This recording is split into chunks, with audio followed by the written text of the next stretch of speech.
Et puis côté politique, à présent, les Yvelinois seront appelés aux urnes pour élire le représentant de leur circonscription à l'Assemblée nationale les 12 et 19 juin. À l'approche du premier tour des élections législatives, la rédaction de TV78 vous aide à y voir un peu plus clair.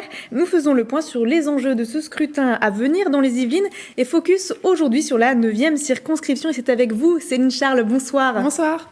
Donc, est-ce que vous pouvez déjà nous dire quelles sont les communes qui sont concernées par cette 9e circonscription ? Alors oui, bien sûr, elle se situe plutôt dans le nord-ouest du département. On dit d'elle que c'est une véritable petite France.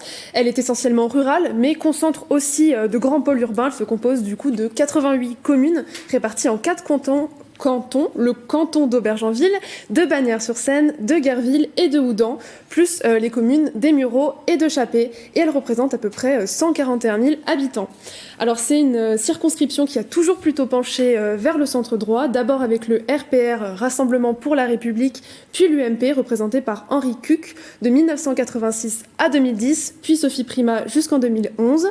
C'est ensuite Jean-Marie Tétart du parti Les Républicains qui occupera le poste de député jusqu'en 2017. Enfin, en 2017, c'est Bruno Millième, alors conseiller régional d'Île-de-France sous l'étiquette MoDem, qui a été élu, battant le député sortant à plus de 54%.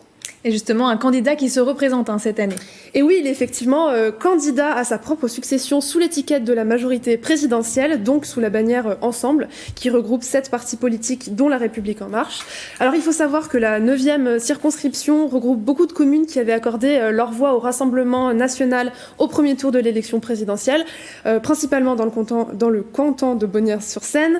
Les Mureaux et Aubergenville avaient quant à eux voté majoritairement Jean-Luc Mélenchon, avec 36% aux Mureaux et 30% à Aubergenville au premier tour.